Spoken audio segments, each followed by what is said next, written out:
بسم اللہ الرحمن الرحیم۔ ہم مثالی شوہر کے اندر جو خوبیاں ہونا چاہیے ان کے بارے میں بات کر رہے تھے، اور پہلی خوبی ہم نے یہ بتائی تھی آپ کو،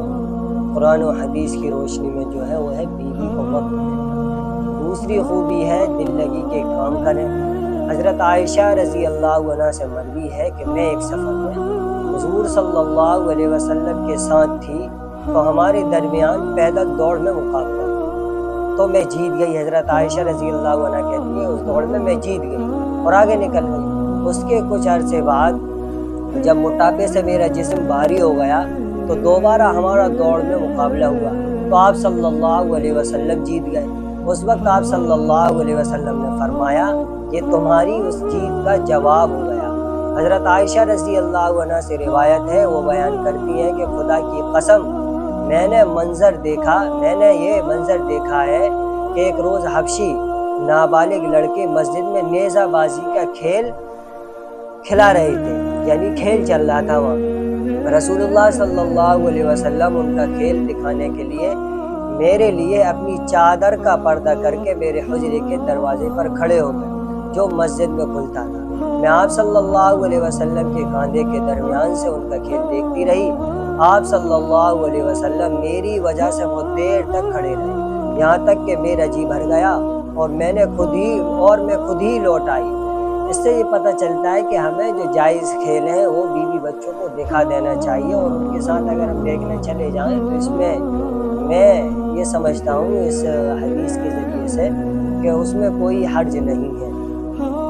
سیدہ عائشہ رضی اللہ عنہ کہتی ہیں میں نبی کریم صلی اللہ علیہ وسلم کے پاس گڑیوں سے کھیلتی تھی، اور میری کچھ سہیلیاں تھیں وہ بھی میرے پاس آ کر میرے ساتھ شریک ہو جاتی۔ رسول اللہ صلی اللہ علیہ وسلم جب گھر میں تشریف لاتے تو وہ چھپ جاتی، آپ انہیں میری طرف بھیجتے، پھر وہ میرے ساتھ کھیلنے لگتی۔ غیارہ عورتوں کا قصہ آپ نے سنا ہوگا۔ حضرت عائشہ رضی اللہ عنہ نے اللہ کے نبی صلی اللہ علیہ وسلم کو 11 عورتوں کا قصہ سنایا۔ ایک مرتبہ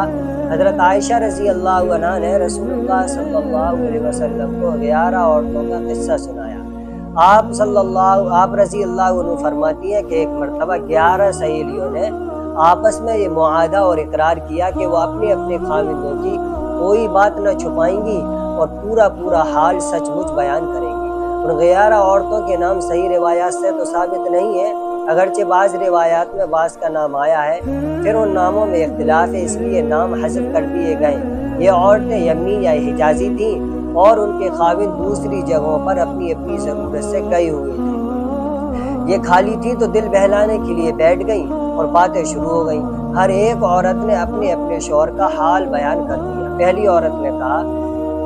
میرا خاوند ناکارہ دبلے اونٹ کے گوشت کی طرح جو ایک دشوار گزار پہاڑی کی چوٹی پر رکھا ہو، نہ پہاڑ کا راستہ آسان ہے جس کی وجہ سے وہاں چڑھنا ممکن ہو، اور نہ ہی وہ گوشت ایسا عمدہ ہے کہ تکلیف اٹھا کر لایا جائے، یعنی اس عورت کا خاوند بیکار آدمی ہے، اس میں کوئی خوبی نہیں ہے، برائے نام کسی کام کا بھی ہو بھی تو بدخلق یعنی بد مزاج ہے، اور متکبر اتنا کہ اس تک رسائی مشکل ہے، نہ ملتے بن پڑے نہ چھوڑے بن پڑے، نہ اس کے ساتھ رہا جاتا اور نہ اس کو چھوڑا جاتا۔ دوسری عورت نے کہا میں اپنے خاوند کا حال بتا سکتی تو میں ڈرتی ہوں کہ اگر اس کے عیوب بیان کرنے شروع کروں تو پورے نہ بتا سکوں، کیونکہ اگر بتاؤں تو ظاہری اور باطنی سب عیوب بیان کروں۔ یعنی دوسری عورت نے اپنے شوہر کو سراپا عیب قرار دیتے ہوئے اجمالاً اس کے عیب بیان کر دیے اور تفصیل سے معذرت کر لی۔ تیسری عورت نے کہا میرا خاوند لمبا ہے، یعنی احمق بے وقوف ہے، اگر میں کسی بات پر بول پڑوں تو فوراً طلاق، اور اگر چپ رہوں تو لٹکی رہوں، یعنی وہ یہ کہتا تھا اگر وہ بول دیں تو بیوی کو یہ ڈر رہتا تھا کہ طلاق نہ دے دیں، اور اگر نہ بولوں تو یہ کہتا تھا کہ ایسی یہ بالکل چپ بیٹھی رہتی ہے۔ چوتھی عورت نے کہا کہ میرا خاوند کہامہ کی رات کی طرح ہے، یعنی معتدل مزاج ہے، نہ گرم نہ ٹھنڈا، اس سے کسی قسم کا خوف ہے نہ ملال ہے۔ گویا اس عورت نے اپنے شوہر کی تعریف کی ہے کہ اس کا شوہر میانہ روی اور اعتدال کے راستے پر چلنے والا ہے، نہ زیادہ چاپلوسی کرتا ہے اور نہ ہی بیزار رہتا ہے۔ پانچویں عورت نے کہا میرا خاوند جب گھر آتا ہے تو چیتا بن جاتا ہے، اور جب نکلتا ہے تو شیر بن جاتا ہے، اور جو کچھ مال و اسباب چھوڑ کر جاتا ہے اس کے بارے میں پوچھتا بھی نہیں۔ اس عورت نے اپنے خاوند کی تعریف کی ہے کہ وہ گھر میں آ کر بے خبر ہو جاتا ہے، نہ خفا ہوتا ہے نہ کسی چیز میں دخل دیتا ہے، اور گھر میں جو کھانے پینے کی اشیاء ہیں یعنی جو رکھی رہتی ہیں ان کے متعلق باز پرس نہیں کرتا، یعنی زیادہ پوچھ تاچھ نہیں کرتا۔ چھٹی عورت نے کہا میرا خاوند اگر کھاتا ہے تو سب نمٹا دیتا ہے، یعنی پورا کھا جاتا ہے، اور جب پیتا ہے تو سب چڑھا جاتا ہے، پورا پی جاتا ہے، اور لیٹتا ہے تو اکیلے ہی لیٹتا ہے، کپڑے میں اکیلے ہی لیٹتا ہے، اور میری طرف ہاتھ تک نہیں بڑھاتا تاکہ میرا دکھ درد جان سکے۔ تو اس عورت نے اپنے خاوند کی مذمت بیان کی ہے کہ اس کو بیل کی طرح کھانے پینے کی سوا کوئی کام نہیں آتا، اور نہ عورت کی خبر گیری کی فکر کرتا ہے۔ ساتویں عورت نے کہا میرا خاوند صحت سے عاجز اور نامرد ہے، اور اتنا ناسمجھ ہے کہ بات بھی نہیں کر سکتا، ہر بیماری اس میں موجود ہے، اور ظالم بھی ایسا ہے کہ میرا سر پھوڑ دے یا جسم زخمی کر دے یا دونوں ہی کر گزرے۔ اس عورت نے اپنے خاوند کی مذمت بیان کی ہے کہ وہ حق زوجیت ادا کرنے سے قاصر ہے، یعنی وہ بیوی کے قابل نہیں ہے، بات کرے تو گالی دے، مذاق کرے تو سر پھوڑ دے، ناراض ہو تو اعضا توڑ ڈالے، یہ سب ظلم ہی کر ڈالے۔ آٹھویں عورت نے کہا میرا شوہر ہر خوشبو میں زعفران کی طرح مہکتا ہے اور چھونے میں خرگوش کی طرح نرم ہے۔ اس عورت نے اپنے شوہر کی مدح سرائی کی ہے کہ اس کا ظاہر اور باطن دونوں اچھے ہیں، نرم مزاج ہیں، نام کا غصہ نہیں، نازک بدن اور خوشبودار جسم والا ہے، لیٹنے کو دل چاہے۔ نویں عورت نے کہا میرا خاوند اونچے محل والا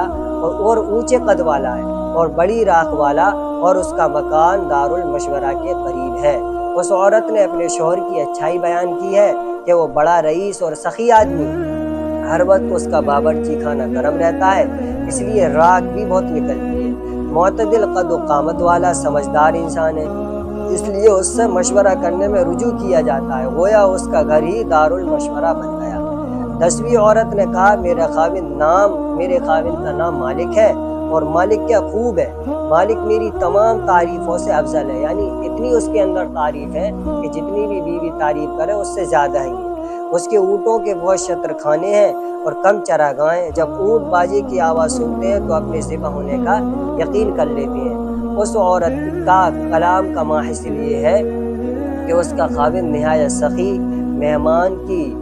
مہمانداری کی وجہ سے اونٹ چڑھنے کا موقع ہی نہیں پاتے، اور گھر میں کھڑے کھڑے ہی ذبح کر دیے جاتے ہیں، اور مہمانوں کی مہمان نوازی کے لیے پیش کیے جاتے ہیں۔ اب سب سے آخری عورت کا یہ قصہ ہے۔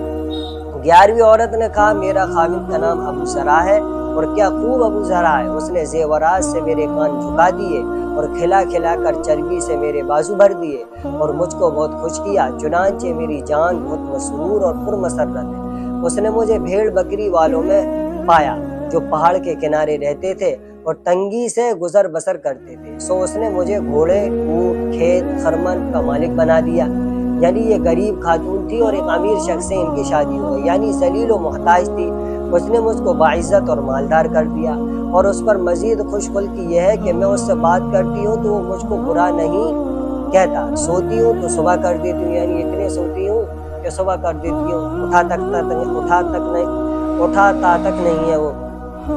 اور یعنی کچھ کام نہیں کرنا پڑتا، پیتی ہوں تو سیراب ہو جاتی ہوں۔ ابو ذرا کی ماں، سو کیا خوب ہے، ابو ذرا کی ماں، اس کے بڑے بڑے برتن ہمیشہ بھرے رہتے ہیں، اس کا مکان نہایت وسیع ہے، یعنی وہ بڑی مالدار اور بڑی فراخ دل خاتون ہے۔ ابو ذرا کا بیٹا، سو کیا خوب ہے، ابو ذرا کا بیٹا، اس کی خوابگاہ ستی ہوئی تلوار کی طرح باریک ہے، بکری کے بچے کا ایک دست اس کو آسودہ کر دیتا ہے، یعنی بہادر ہے،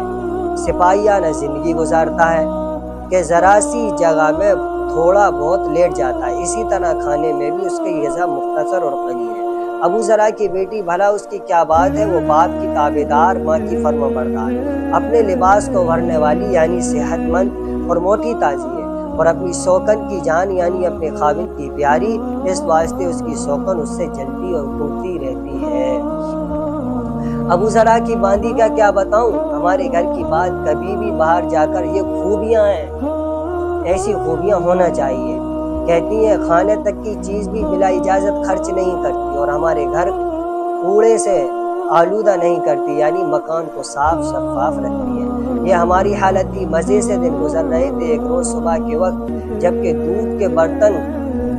بلوائے جا رہے تھے کہ ابو ذرا گھر سے نکلا تو راستے میں وہ ایک عورت سے ملا جس کے ساتھ چیتے جیسے 2 بچے تھے جو اس کی گود میں